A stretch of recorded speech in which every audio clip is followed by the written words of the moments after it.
Sizovula ngesihlabelelo 73 inkosi kusiphakama kwebanga.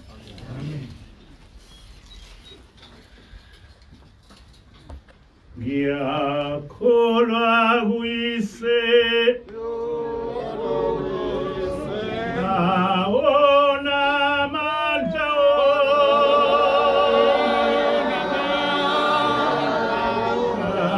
komdali wezulu nomhlaba nakumoya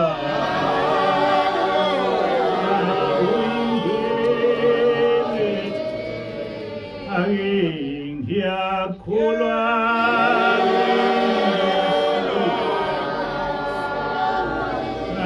awona amandla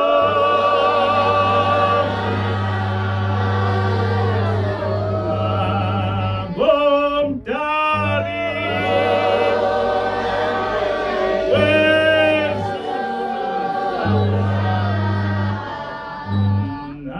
nakumoya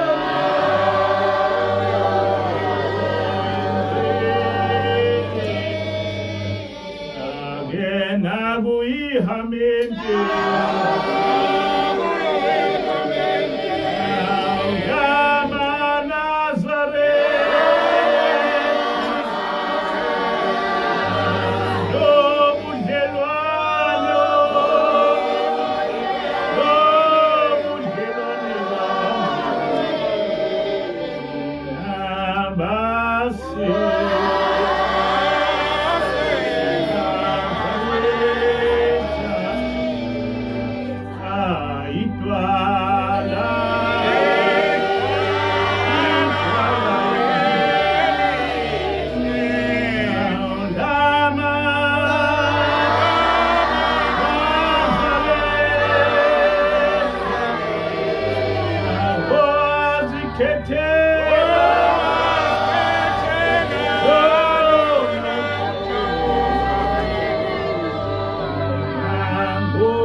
Lobo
Asibonge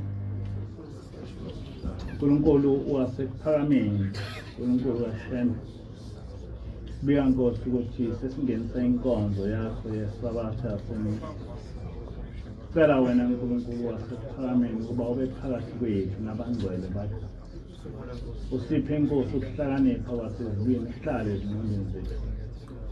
Esikhuluma Nkosi ungazikhulunywa yithi kukhulume nguwe. Wena Nkosi uhlale olimini lwethu. Ngelakho Nkosi igama manje ubephade. Amen.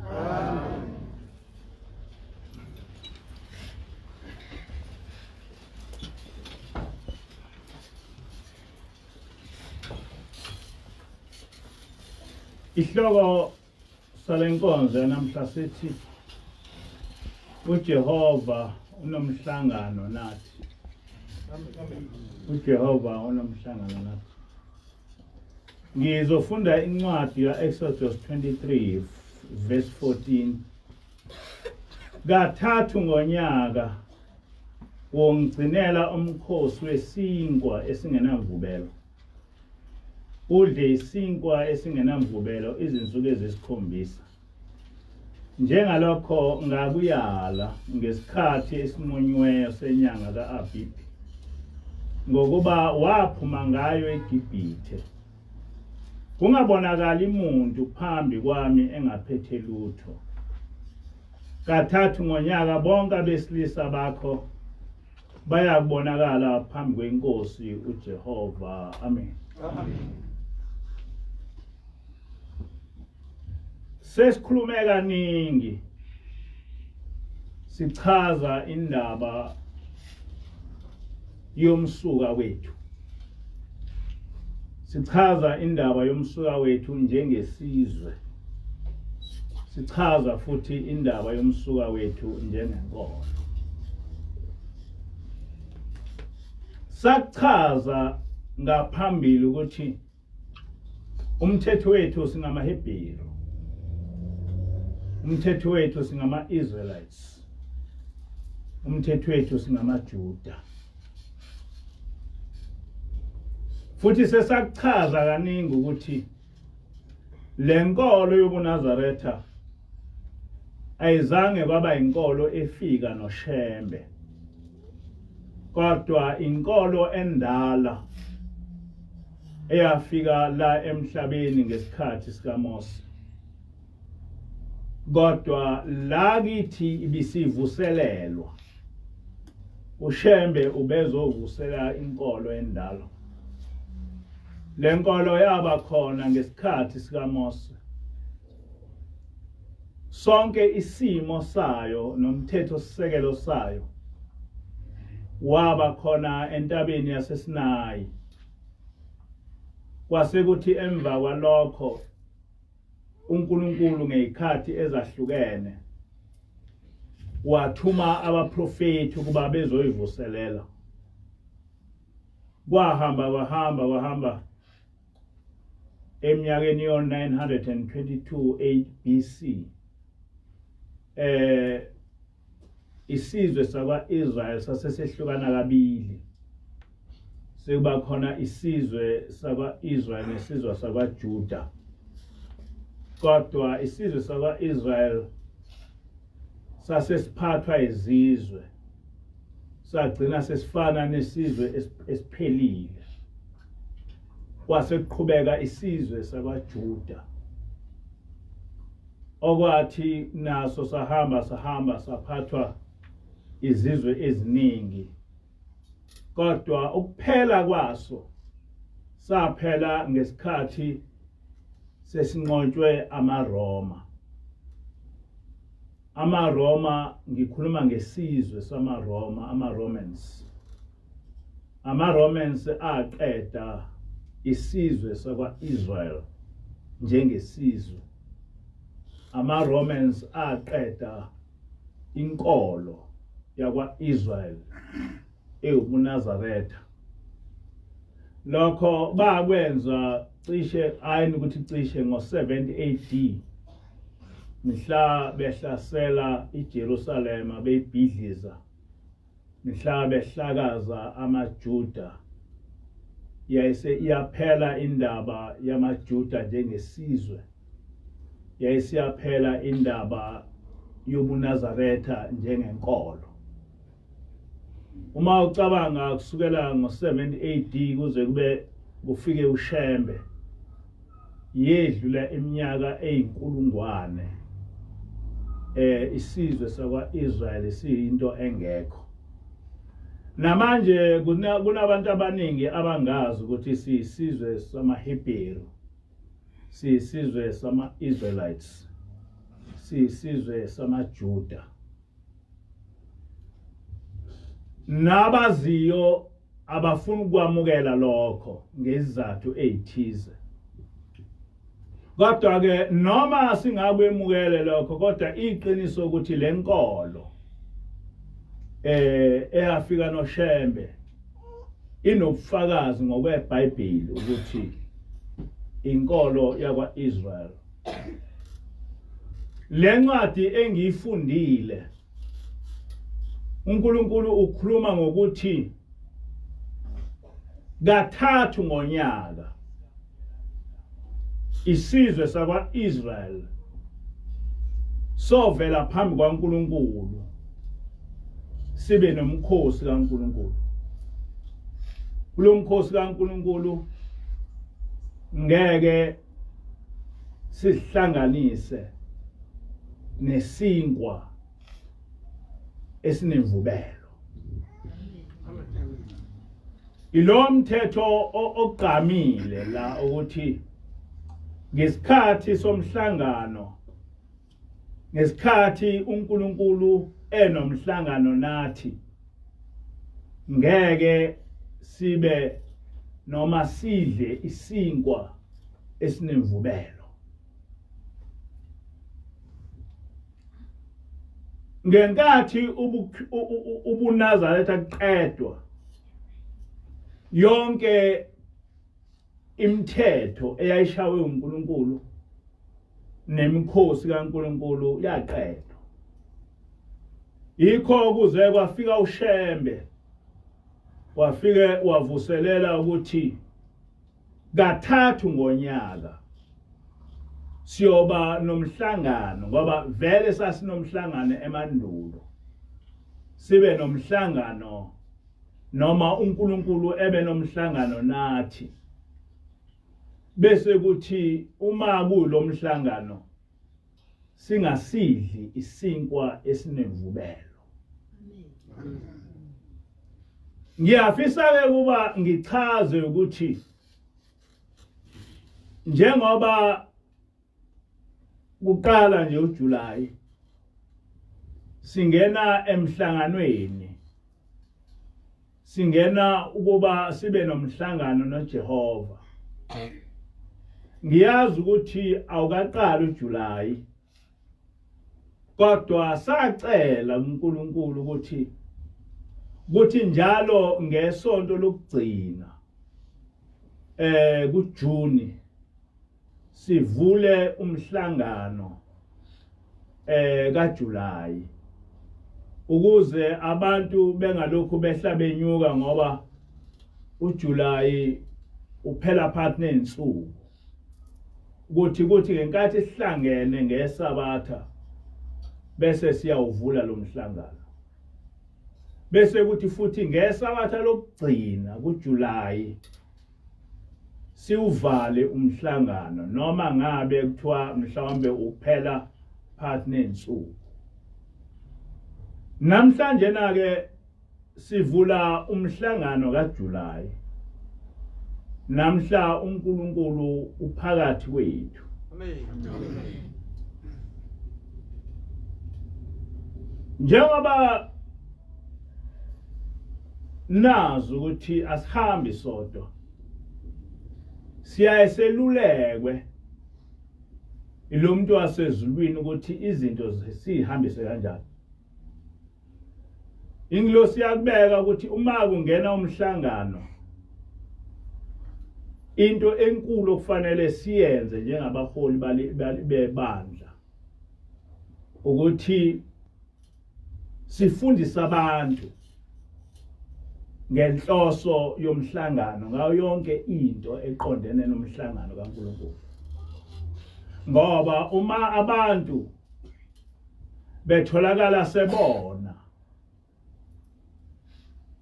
ngomhlangano kukhona uNkulunkulu, lelo cala liyobuzwa phezulu kwethu. Ngakho ke kuwumsebenzi wami njengomholi wenu ukuthi nginichazele kabanzi ngalento esingena kuyo. Oqala njengoba sengichazile ukuthi lo mhlangano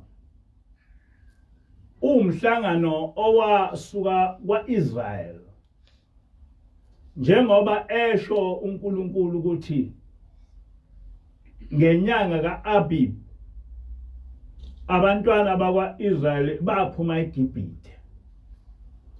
Inyanga kaAbib ke inyanga kaApril. Wayese uyabeka uNkulunkulu ukuthi siyohlangana kathathu ngonyaka.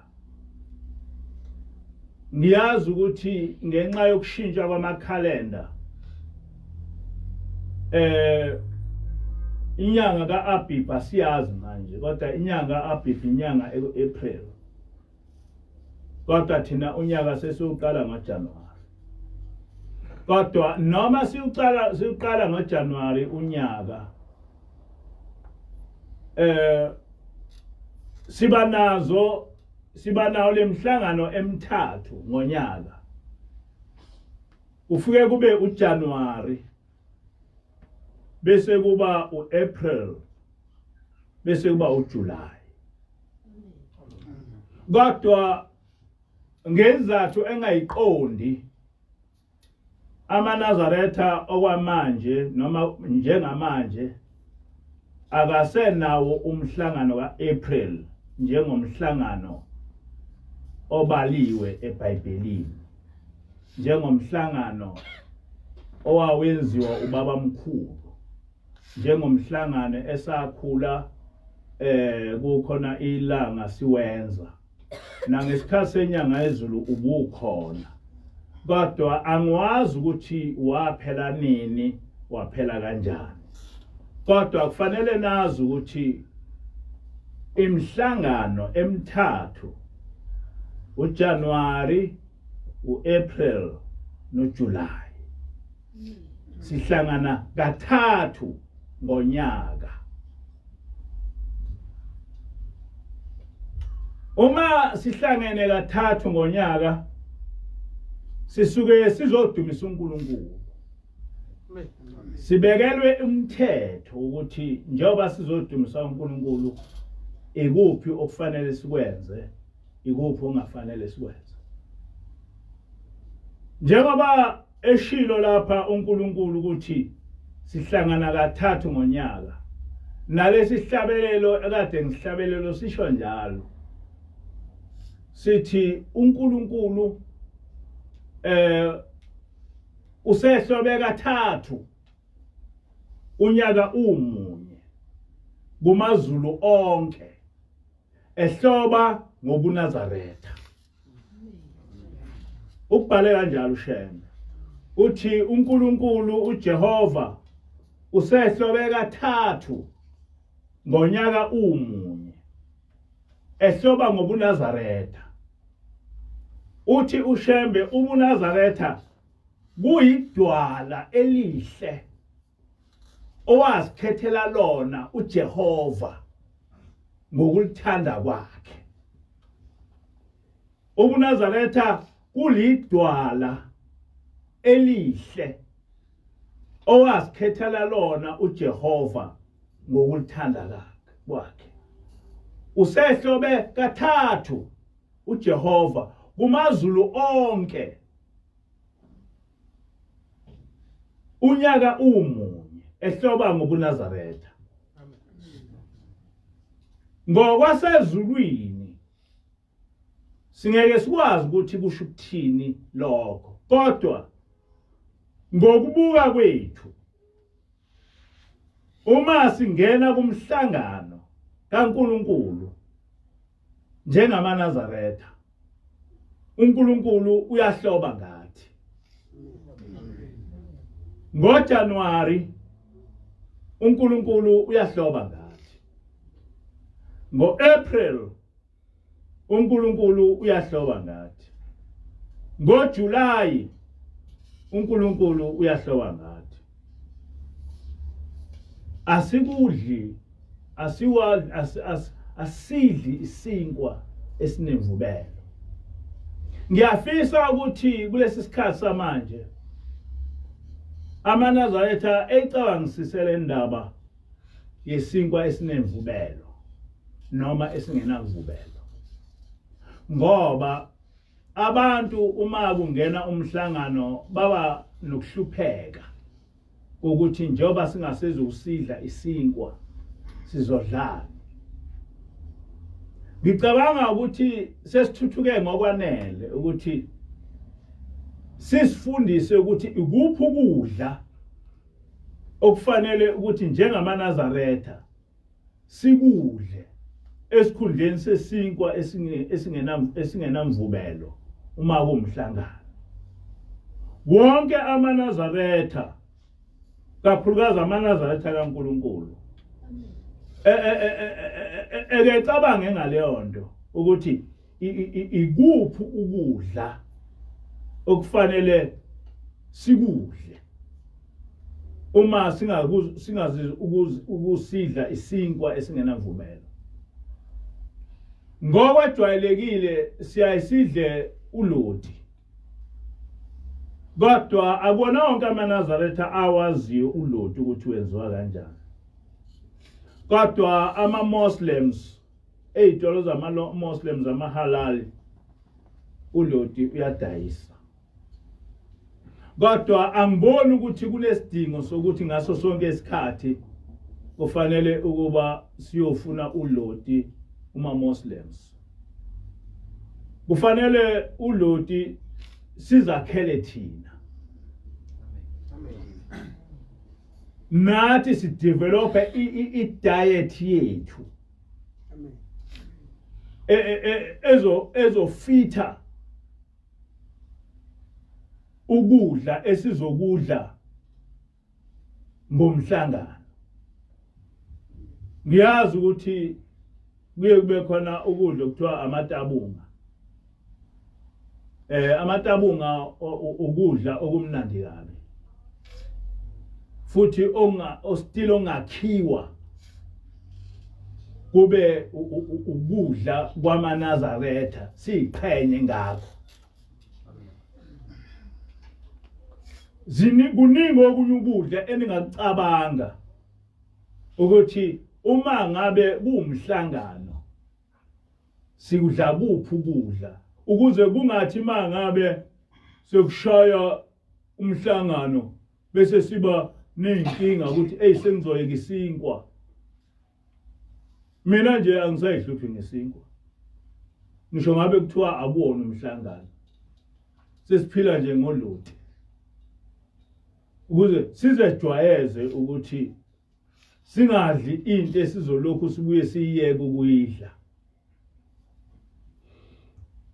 Ileyo nto yokuqala efanele niyazi ukuthi njoba nje namhlanje nasingenisa umhlangano siyehlukana nesinkwa. Amen. Siyehlukana nesinkwa. Okwesibili, into ebalekile ukuthi ngesikhathi somhlangano kaNkulunkulu asihlangani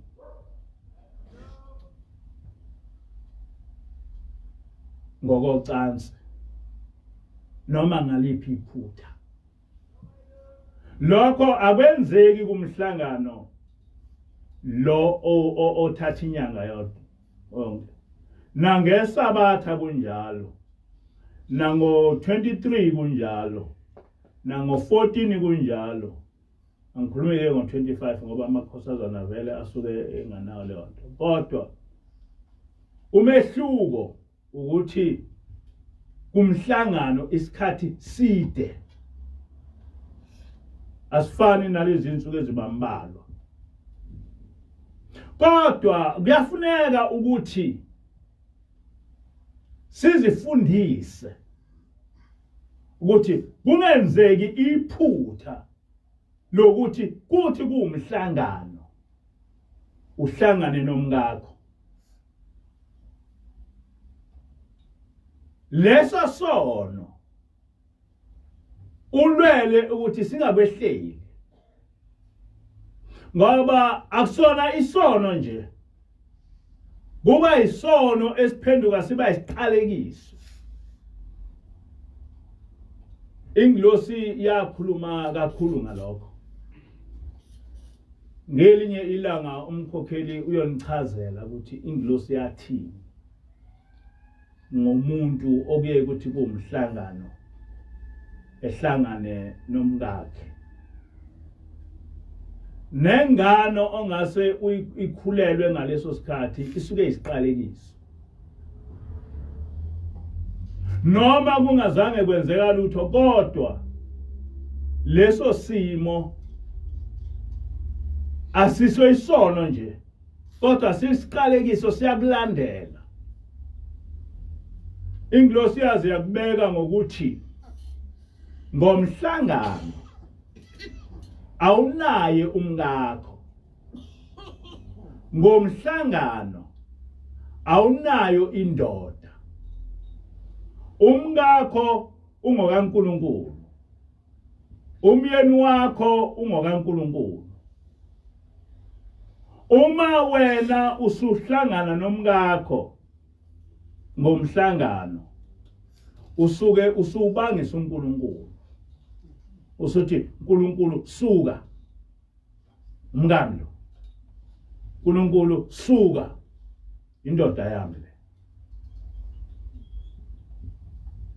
Njengoba kuumhlangano mhlawumbe umkhokheli uzokukhuluma lokho ekuchaze njengoba sena amasonto ukuthi yathini ngempela ingilosi.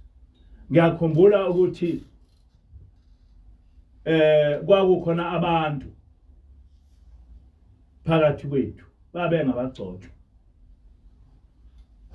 Unkosikazi umkhokheli, indoda iumvangeli, kodwa babengahloniphi isabatha, bengahloniphi umhlangano. La phakathi kwethu ingilosi yafika yakhuluma ngaleyo nto ukuthi kunabantu la. Yathi niyazi ukuthi kwenzekani uma ngabe umuntu enza njalo. Laba abantu bavuka ekseni bengena emgidini. Uma sebese emgidini ethi uyafika uNkulunkulu ezobukela lo mgidi, bese kuqhamuka iphunga elibi. Uma sekuqhamuka iphunga elibi, bese uNkulunkulu uyahamba uyawushiya lo mgidi. Ngenkathi nina nisina nodwa, akasekho uNkulunkulu, ngoba lento eniyenzile iphenduka ibe yiphunga elibi kuNkulunkulu. Yaze ingilosi yashaya umthetho ukuthi wonke umuntu uma ngabe kusemgidini ngaphambi kokuba engene nje emgidini akahlambuluke. Yathi nalapha ngesabatha kuba nabantu abakuleso simo. Uma kufika abantu basezulwini, umuntu oyedwa enze into enjalo, thina basemhlabeni we cannot see any difference. Kodwa uma sekufika basezulwini, kuye kube nephunga elibi. Lo muntu oyedwa owenze leyo nto phakathi kwethu, bese abasezulwini bayahamba bashiya sodwa. Thina silokhu sithi siyasonda, kanti sisonda sodwa. uNkulunkulu akasekho phakathi kwethu. So njengoba silapha, njengoba singenisa umkhosi kaNkulunkulu, sizodumisa uNkulunkulu. Njengoba sizomdumisa uNkulunkulu, akufanele ukuba simphoxe. Kufanele ukuthi kuphele umhlangano uNkulunkulu ejabula ngathi. Nawe uma usemhlanganweni kuthi makuumhlangano kuphela umhlangano uthole izibusiso ezivela kuNkulunkulu. Ngoba ngomhlangano wakhe uziphathe kahle. Ithi ke ingilosi umhlangano akusiwona owenu. Umhlangano ngokaNkulunkulu. uNkulunkulu umeme nina ukube nibe kulomhlangano. Ukuthi niwenza kuphi kunquma uNkulunkulu. Yikho ke ngibhale lapha ngithi uNkulunkulu unomhlangano nathi. We are being invited kulomhlangano kaNkulunkulu. And being invited kumhlangano kaNkulunkulu, imithetho yokuthi lo mhlangano kufanele uhambe kanjani awukwazi ukushawa abantu abamenyiwe. Kodwa ushawa umuntu owumemile. Lo mhlangano ke umenywe uNkulunkulu. Umkhosi wakhe. Kulapho ovunula khona ngathi. Kulapha oyibona ubukhosi bakhe ngathi. Ngakho ke uma uvunula uyavunula ngento enhle. Awukwazi ukuvunula ngento engcolile. Awukwazi ukuvunula noma ngani. Uma uvunula ukhetha into ongajwayele ukuba uyifake bese uyayifaka ngoba uvunule. Njengoba ngigqokile nje ngivunule. uNkulunkulu uvunula ngathi.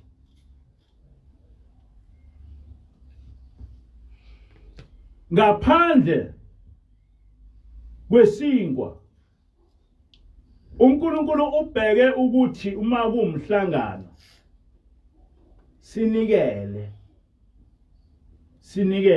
kuye. La ku-Exodus 25 verse 1 kuthi uJehova wayesekhuluma kuMose ethi, yisho bantwana bakwa-Israyeli ukuba bangithabathele umnikelo kubo bonke abantu abanhliziyo zabo zivuma anothabatha umnikelo wami. uNkulunkulu kubekile ukuthi kulabo abanhliziyo zivumayo banikele sithathe kubo umnikelo wakhe. Kukhona umehluko phakathi komnikelo wamaNazaretha nomnikelo wamaKristu. Umnikelo wamaNazaretha is what I can call a religious sacrifice. Noma a religious offering. Lento yamaKristu ayibiza ukuthi umnikelo i-donation. Is not a sacrifice, but it is a donation. Kodwa bona they call it the offering, but it's not an offering. It's a donation. Ngoba kumaKristu uvele uqhamuke njena kuhambe khanjiswa iplate phakathi kwabantu, ufike ufake 50 cent, ufake 10 rand, ufike ufake is a donation. Nabo leyo nto ayihlangene noNkulunkulu. But lapha we are not doing or having any donation. It's a religious sacrifice. yikho uNkulunkulu eze ethi owenza umnikelo kwabanye onkulunkulu ngaphandle kwami uyobhujiswa nokubhujiswa, ohlabela abanye onkulunkulu ngaphandle kwaJehova kuphela uyobhujiswa nokubhujiswa. Kodwa ngesingisi kuthiwa who makes sacrifice, because what we are doing is a sacrifice. Yini umehluko phakathi komnikelo nedonation? Idonation ayikhulumi, idonation ayikumuntu, iya kumfundisi kuphela, iphelele lapho. Kodwa umnikelo uyahamba ukhulume. Ikhona kuleli bandla ungeke uze unikele ungakhulumanga. Uma ukhipha umnikelo lapha kufanele usho ukuthi ngalomnikelo ngibika lokhu, ngalomnikelo ngicela lokhu, ngalomnikelo ngenza ukuthi. Ngaphandle uma ngabe umnikelo usumenyezelwe yithi ukuthi nangu umnikelo lona, asekho ke isidingo sokuthi ulokhu uphinda ngoba vele sesishilo ukuthi umnikelo ukuthini. Kodwa nje in general wonke umnikelo wamaNazaretha before ubeke noma uthi ubeka ube uchaza wena ukuthi umnikelo wani, ngoba lo mnikelo wethu uyahamba uye lapho ochaza ukuthi ufuna ukuya khona.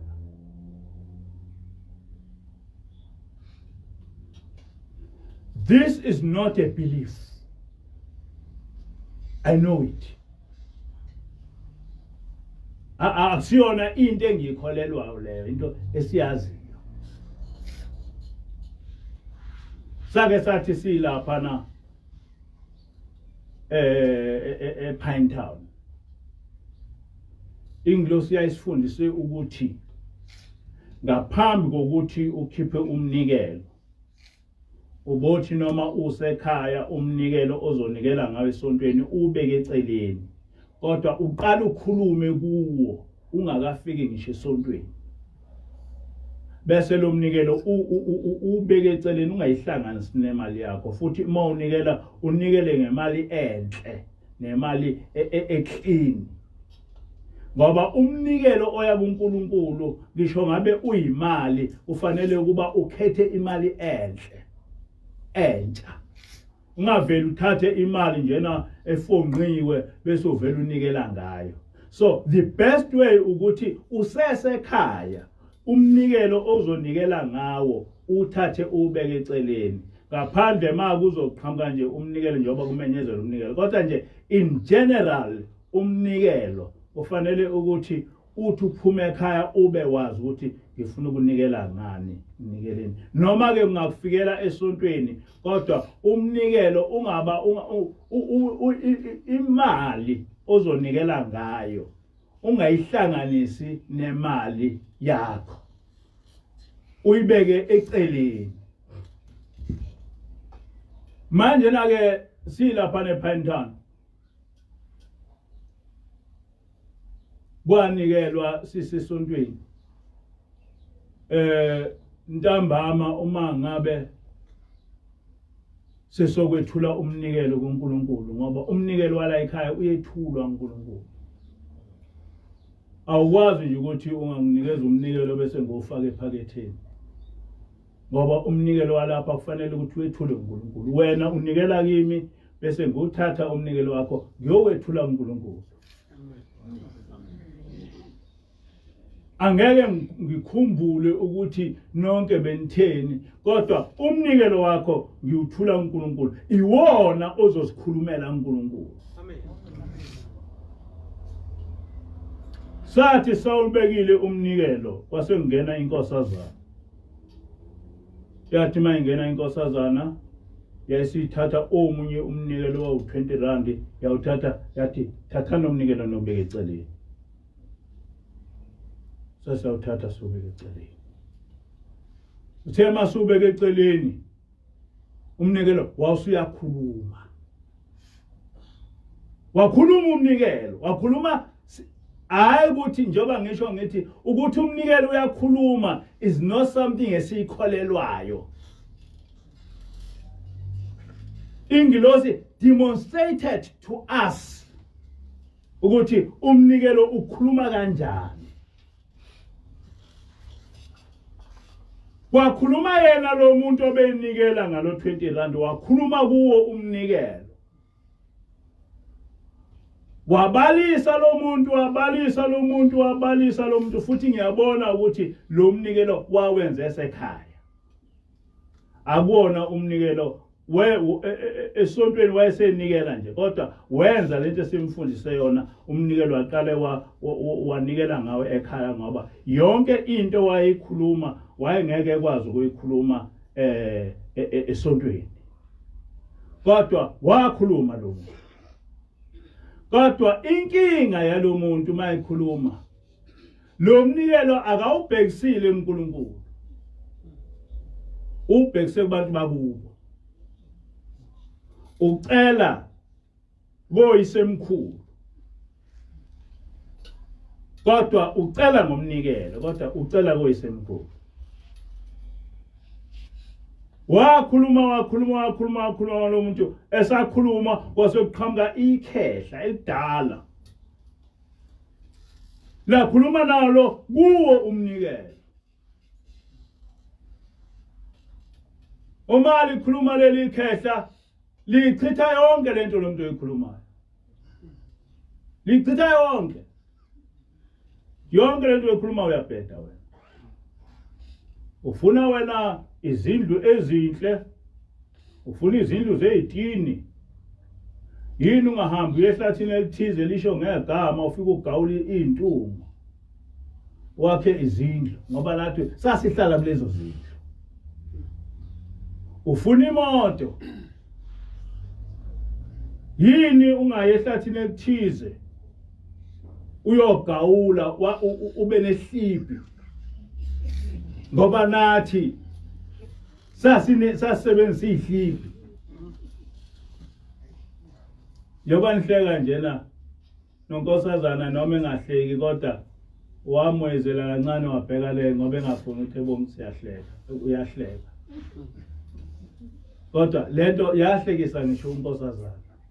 Wavele osmayela wabheka le. Likhuluma leli khehla. Wayesethi unkosazana, niyayibona ke into niphatheke kabi uma ngithi ningaguqi koyihlomkhulu nabokhokho benu nibike noma yini, nicele noma yini. Uthi uyambona lo mfana usonta la, yonke into uyibhekise bokhokho bakho, uyibhekise koyisemkhulu, kodwa labo isomkhulu oyibhekise kubo akabazi. Leli khehla elikhulumayo ngela kubo, futhi liphethe umndeni wakubo, kodwa liselapha emhlabeni lalinenhliziyo embi, futhi lingayithandi lendlu. Ithi ingilosi konke ukuhlupheka kwalomfana inandi leli khehla. Lo mfana yena ukhonze ukunikela ebhekise koyisemkhulu, kodwa lapha koyisemkhulu kubo kunezitha zakhe. Lezi zitha zakhe ezazizitha zisemhlabeni, noma seyifile zizitha zakhe. Lezi zithe zaziyindlu yakwabo zila emhlabeni, zizonda indlu yakwabo, noma seyifile zoyizonda indlu yakwabo njalo. Kodwa uma uyinkosana ebhedayo ula emhlabeni, noma usufile uyinkosana, kodwa ukuthi usizo kanjani lapho kudependa ukuthi ubumuntu onjani usela emhlabeni. Ithi ke ingilosi ukube lo mfana umthandazo wakhe ubhekise kushembe ibingeke yenzeke yonke lento, ngoba ushembe ubengazi ukufuna ihlipi, ushembe ubengazi ukufuna ukuthi kogawulwa intungo kwakhiwa izindlu. Ithi ke ingilosi uNkulunkulu nina nenhlanhla esikhundleni sokuthi nibike kumadlozi wakhipha isithunywa sakhe ukuba lonke usizi lwenu nilubike kuye, kodwa niyamshiya lo muntu okhishwe uNkulunkulu ukuthi konke ukuhlupheka kwenu nikubike kuye, nobika kubantu eningabazi noma basesihogweni, eningabazi noma bayakuthanda. Ithi ke ingilosi lento eyasho nguJesu kuMatheyu 28 ethi ngiphiwe amandla onke emhlabeni nasezulwini, noshembe uphiwe amandla onke emhlabeni nasezulwini. Amen. Uma ngikhuluma ngoshembe angikhulumi ngoshembe oyisibongo, kodwa ngikhuluma ngoshembe ubaba mkhulu. Amen. Ubaba mkhulu bantwana basezulwini ukuthi ushembe igama lakhe, hayi ukuthi ushembe ngesibongo, ushembe igama lakhe. Ngaphambi kokuba ezalwe sezozalwa kwafika izwi kunhliziyo uyisemkhulu wathi lo mntwana ozozalwa igama lakhe ngushembe. Wayese ethi mayezalwa unhliziyo wamqamba igama wathi ushembe. So ubaba mkhulu wakhula ebizwa ngokuthi ushembe as igama lakhe. Amen. Elivela ezulwini.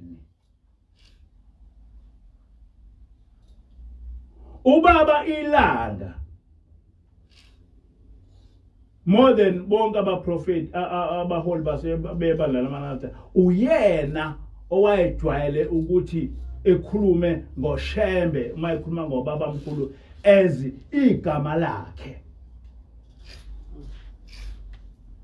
Ngaso sonke isikhathi ubaba ilanga wayekhuluma ngoshembe ekwazi ukuthi amaNazaretha enze umehluko phakathi kwashembe ezisibongo noshembe umprofeti, ngoba umprofeti igama lakhe kwakungishembe. Ithi ingilosi kimi uma ngabe bebuza abantu ukuthi ukhuluma ngamuphi ushembe, uthi ubobatshela ukuthi ngikhuluma ngalo shembe owathi kumprofeti wena ungishembe ngoba phakathi kuwe kuhlala mina shembe. Amen. Ithi ke lo shembe esikhuluma ngaye, lo shembe lo owafika kumprofeti wathi wena ungushembe ngoba phakathi kwakho phakathi kuwe kuhlala mina shembe. Ithi ke ukhona ushembe wasezulwini owaba khona ushembe oyinyama engakabibikho.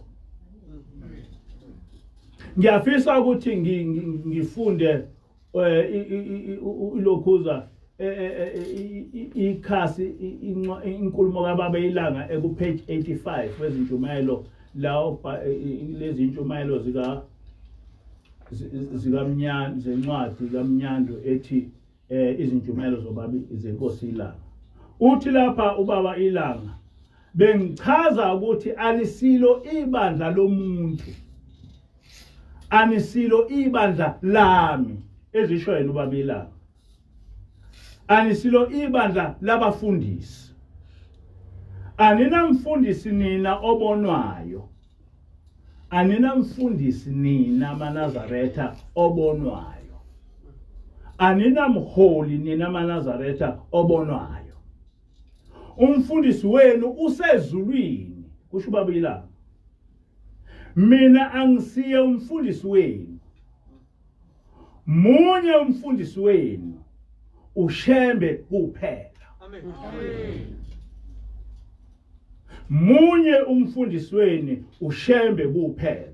And mayethi ubaba ilanga ushembe uphela, he has excluded himself. He has specifically excluded himself ukuthi mangikhuluma ngoshembe angikhulumi ngami. Kodwa umfundisi wenu usezulwini. Umfundisi wenu ushembe kuphela. Amen. Njengoba ngilapha nje ngiyabizwa nje ukuthi ngumfundisi ngoba phela igama esetshenziswayo.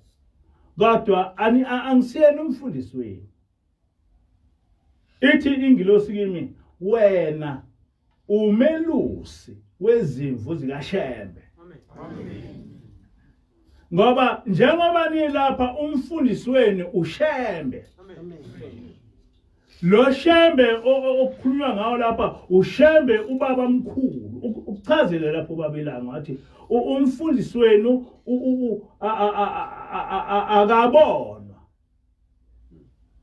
Umfundisi wenu usezulwini. Umfundisi wenu uShembe kuphela. So njengoba ngilapha ngiyumelusi wezimvu zikaShembe ngoba njengoba nilapha nizimvu zikaShembe. Amen. Manje na nginelusile. Kubheke ukuthi nginifundise ukuthi indlela kaNkulunkulu ihamba kanjani. Ikhona ke nje ngeke ngibizwe kuthiwa ngumelusi. Ukuthi ngumelusi akuzona izithopho. Njengoba abaholi bakwaShembe benezithopho ababe beqanjwe ngabalandeli ba. Angizange ngaqanjwa umlandeli. Wena kaze ningiqaphe ngokuthi ngumelusi. Kodwa ukuthi ngumelusi akusona isithopho. Kusho nje ukuthi ngumelusi. Futhi yaba specific ingilosi yathi umelusi wezimvu zikaShembe. Amen. Manje ke ithi ke ingilosi ngiyafisa ukuba nikwazi ukuthi lo Shembe lo esikhuluma ngaye umuntu ovela ezulwini, umuntu ohlala ezulwini, umuntu oyisithunywa sikaNkulunkulu.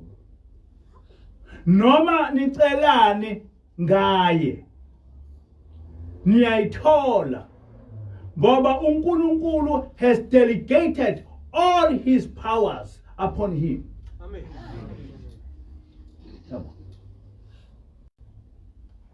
uNkulunkulu has delegated ama powers akhe kuShembe. So uma ucela into ngoShembe noma kuShembe ucela leyo nto kuJehova, ucela leyo nto kuNkulunkulu ngoba uShembe uyi-agent kaNkulunkulu. uShembe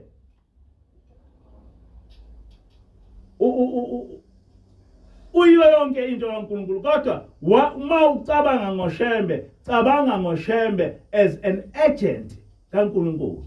Yabona i-agent uyayenza yonke i-contract nayo on behalf of inhlangano leyo agent esuke isebenzela. Oh, sinedladla thina. Amen. Ingilosi yayisichazela indaba yasezulwini. Ithi nina la emhlabeni ni umfanekiso wezinto ezenzeka ezulwini. Ithi ezulwini kunenkosi Ujehova umdali wezulu nomhlaba ephethe yonke into yezulu. Ithi njengoba nala emhlabeni, njengoba la eSouth Africa kuno president ophethe yonke iSouth Africa. Ithi ke ingilosi ngaphansi kwa president kunongqongqoshe abaphethe iminyango ehlukahlukene. Ithi ke nasezulwini ngaphansi kwaJehova kunezikhulu eziphethe imisebenzi ehlukahlukene.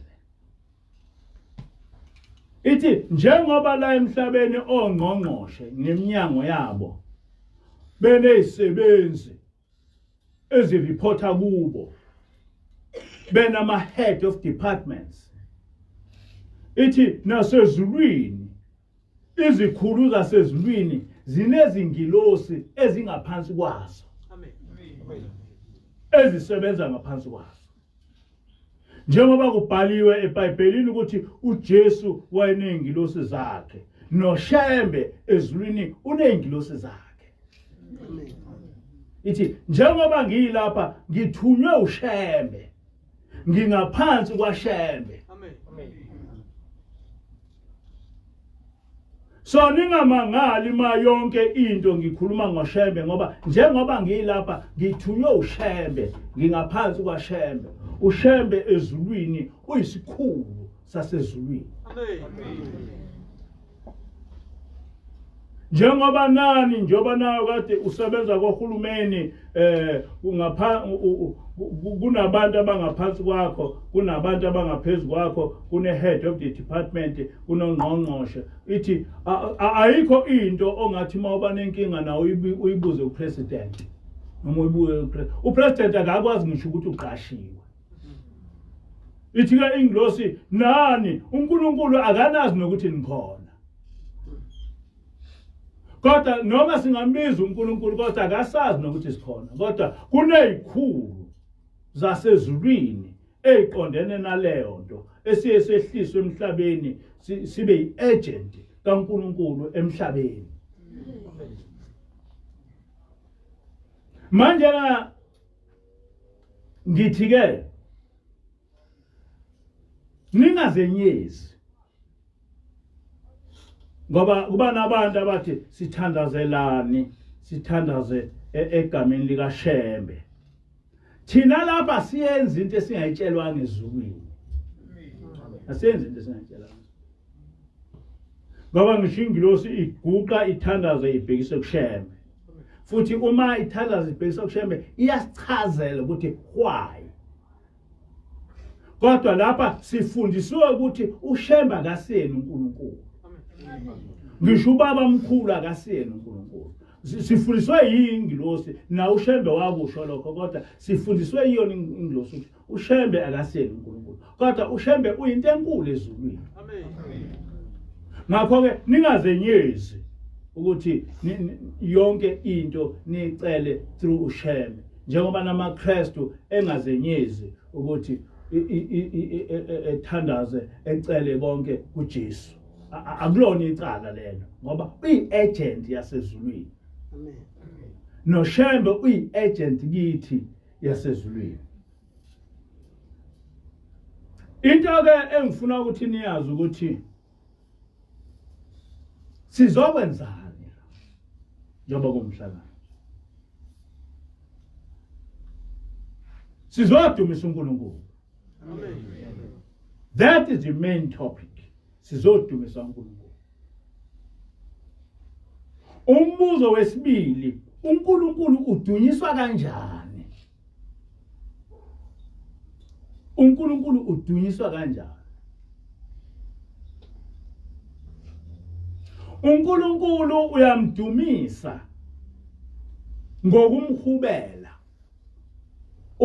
umthophe ngomlomo, as if you were a poet. uDavid inkosi wayekwejwayele lokho. Uma ungafunda amahubo kaDavid uzofica lapha ihubo lize liyophuma lapha uDavid edumisa nje uNkulunkulu. Nobaba mkhulu unamahubo adumisa nje uNkulunkulu.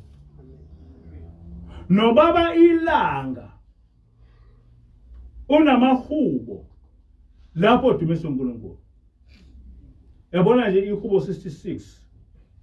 Thixo wami uyamangalisa, ubukhulu bakho buyakhazimula. Yeka obuhle besihlalo somusa ekujuleni kokukhanya okuvuthayo.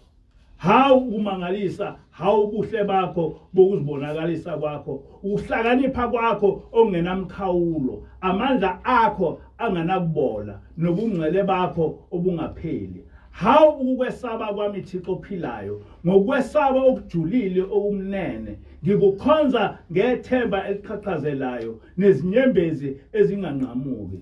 Ngiyakuthanda mkhululi ngoba usungithandile, ngokuba uthobele ukuncenga nothando lwenhliziyo yami empofu. Akukho ubaba emhlabeni onothando olunjengolwakho, akakho nomame onjengawo. Mthwali wezono zonke izono zethu, mthwali wazo zonke izono zethu nezami mina soni.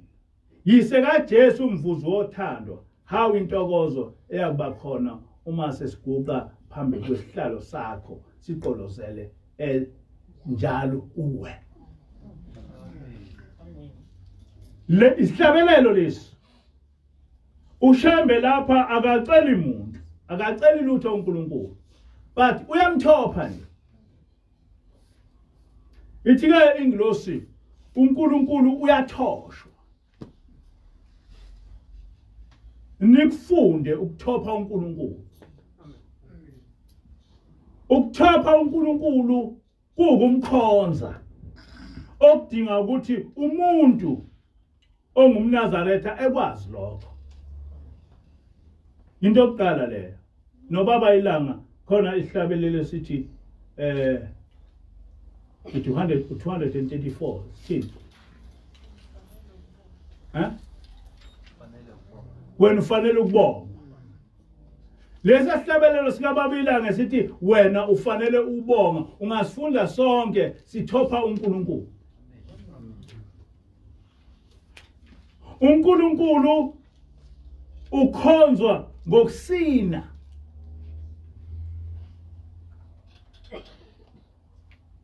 Ukusina thina maNazaretha njengoba bekuwumhlangano nje, uma kube ingekho iCovid-19 besizoqala manje ngomhlangano sisine, sisinela uNkulunkulu, siyamkhonza. Amahubo 150 verse 3 to 5 futhi mdumiseni ngezwi lecilongo, nimdumise ngogubhu nehabhu, mdumiseni ngezigubhu nokusina, mdumiseni ngezigubhu ezinentambo eziyishumi nemitshingo, mdumiseni ngamasimbali ancencethayo, mdumiseni ngezinsimbi ezikhencezayo. uNkulunkulu uyadunyiswa ngokusina. Uma sisina sisuke sidumisa uNkulunkulu, kodwa bakhona abantu abasinayo ngisho ebandleni lamaNazaretha abangazi ukuthi benzani. Abazi. Ngeke ngibone nje eminye imigidi lapho ngithi ingabe bamazi uNkulunkulu into enjani. Ungadlaleli uNkulunkulu. Ungadlaleli uNkulunkulu. Sasesebuhleni nomkhokheli kukhuluma ingilosi ithi ubaba okwangithatha wathi asiyobona imgidi. Uthi sihambile saya emgidini yabesilisa. Ithi-ke ingilosi ngathola isimangaliso. Ithi ngithole emgidini yabesilisa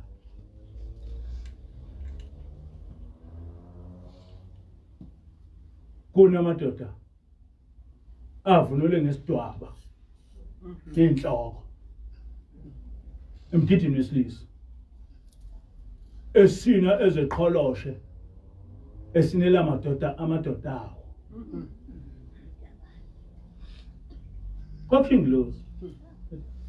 Ubaba uthena ake siyobona umgidi. Uthi ngabona isimangaliso.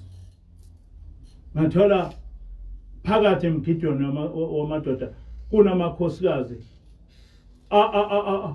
sina ngedwaba nenhloko kodwa esina phakathi emgidweni wamadoda eqholoshelana namadoda awo phakathi emgidini wamadoda. Ithi-ke ingilosi ubaba wayesethi ke sihambe siye kumakhosikazi. Uthi safika kumakhosikazi. Uthi ngafica kumakhosikazi kunamadoda afake amabheshu namadlokolo esina eqholoshelana namakhosikazi awo emgidini wamakhosikazi. Uthi wayesethi ubaba uyabona ukuthi kwenzekani? Uyayibona le nto? Ngayikhuluma le nto ngathuka. Kodwa ngangikhuluma into eyikhulunywa ingilosi. Namhlanje nabangakanani onqengele esontweni. Bangakanani onqengele. Ungalokothi ukuthi uthi mawusemgidini usinele umuntu. Never ukusinela umuntu usemgidini. Thina sikhule ekuphakameni. Bese sibone izidalwa. Ubona isidalwa impela nje isidalwa impela. Sigibela inhlangakazi. Yebo inhlanga zingana. Ukhuphuke isidalwa enhlangakazi sivunule. Sifike sime ngale yena eceleni sisine siginqisi. Asineli wena sinela uNkulunkulu. Amen. Asineli wena sinela uNkulunkulu. Ngakho ke ngokusina sidumisa uNkulunkulu. Amen. Akugcini ngokusina. Njengoba sisesontweni nje sizodumisa uNkulunkulu. Yadunyisa uNkulunkulu. Lapho nisuke ngidumisa khona uNkulunkulu bakhona. uNkulunkulu kuba khona emgidini. Kodwa uma sekumgidi onephunga, uNkulunkulu uyasuka kuye. Nabasezulwini besuka kuye. Nala esontweni njengoba sisonta njena sizodumisa uNkulunkulu. Kodwa uma ngabe la esontweni sekunephunga elibi, uNkulunkulu uyasuka bese sisonta sodwa. Umthandazo weSabatha 28 uthi lapho bebuthene khona begcina iSabatha akababheki ngamehlo akhe, ubabheka njengomakoti ehlonipha umyeni wakhe.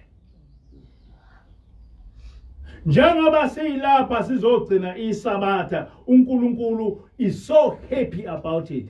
And umprofeti as a poet wakubeka kahle lokhu wathi lapho bebuthene khona begcina iSabatha akababheki uNkulunkulu ngamehlo akhe, akababheki uJehova ngamehlo akhe, kodwa ubabheka njengomakoti ehlonipha umyeni wakhe. Ngathi noma umakoti bamanje basabahlonipha nabanini baba. Uyabona umakoti ma ehlonipha umyeni wakhe emthanda, embuka ngothando noma ekhuluma naye ekhuluma ngothando. Ubabona abantu bekhuluma bethandana. Yabo.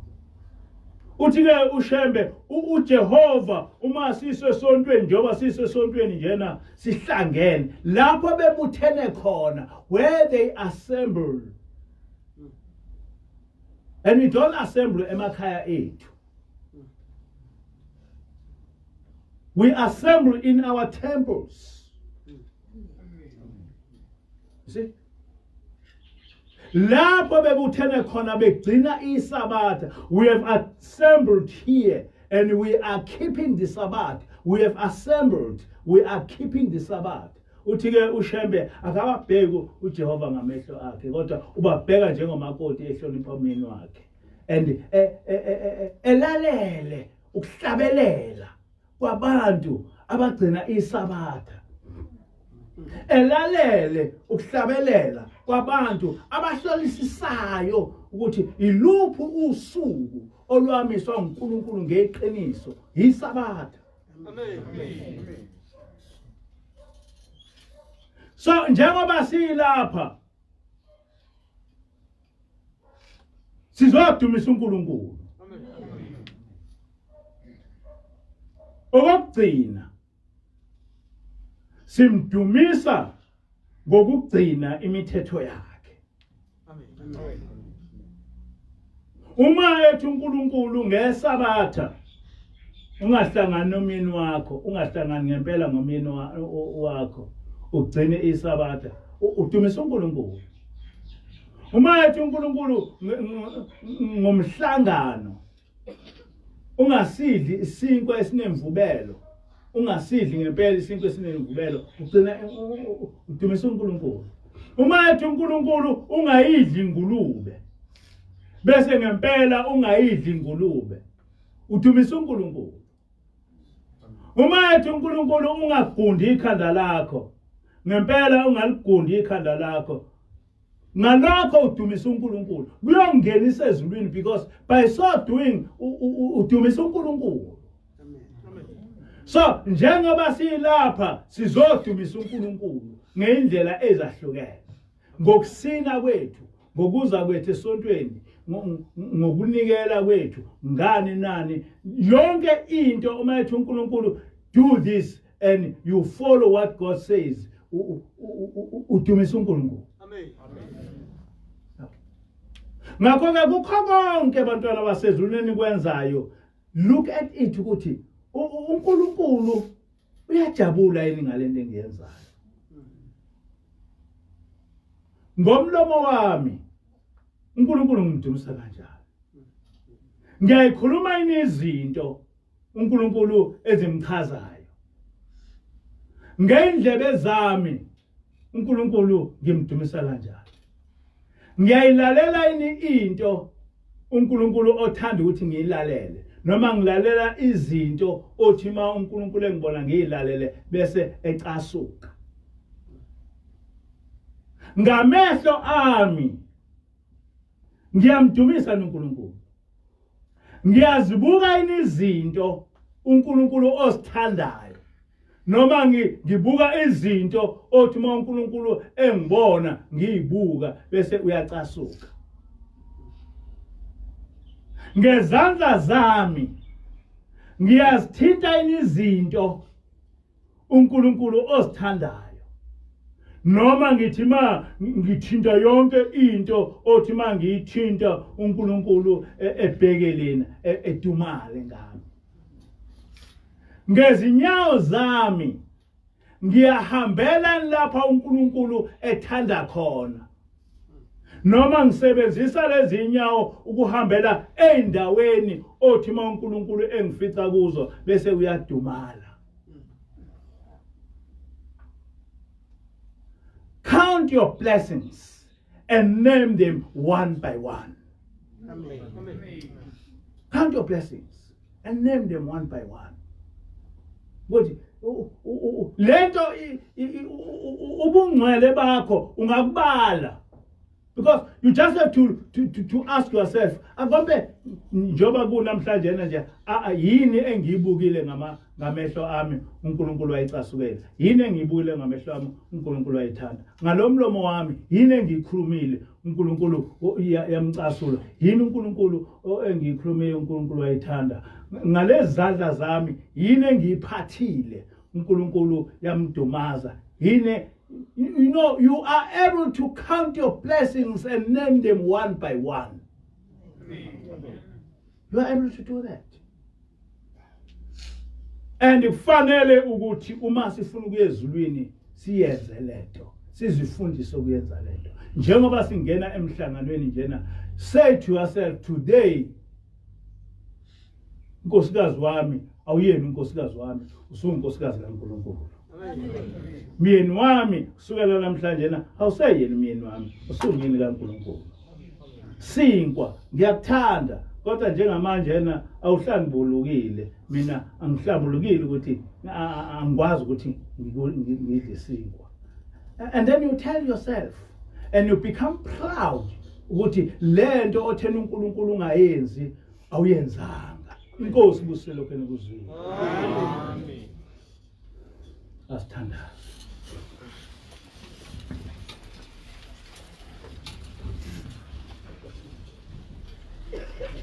uNkulunkulu wasekuphakameni. uNkulunkulu kaShembe. Ngibika Nkosi noma ngibeka abantwana bakho abaphambi kwakho. Nabangekho lapha kodwa abalalele lenkonzo yakho ukuthi ngiyabacelela Nkosi kuba ubaphe ukuphila. Nakulesifo Nkosi esikhona esiqeda abantu singabehleli bona. uNkulunkulu wasekuphakameni ngibika Nkosi ukuthi umhlangano wakho uyangena namhlanje. Ngicela Nkosi kuba wehle ezulwini uzosivulela wona. Uhlale Nkosi phakathi kwethu Nkosi. Uyazi Nkosi ukuthi asizukwazi ukusina ngoba umthetho kaHulumeni awusivumeli lokho. Siyazi ukuthi kunezinto eziningi esingazukwazi ukuzenza. Kodwa Nkosi yazi ukuthi Nkosi besithanda ukuthi sikusinele. Kodwa asikwazi ukusinela.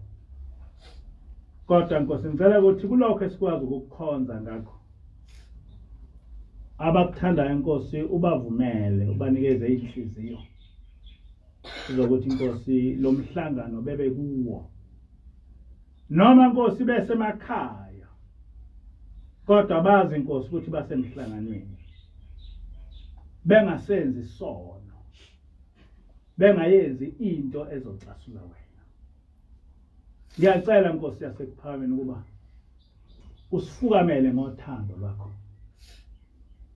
Kuthi konke okuhlupheka kwethu okunqobe. Usinqobele nezitha zethu. Sinezitha eziningi ezingasithandi. Kepha wena uyasithanda. Wena usithumile kuba senze umsebenzi wakho. Cela Nkosi kuba usembathe ngothando oluyisimangaliso. Ngilakho Nkosi igama manje kuzephathe. Amen.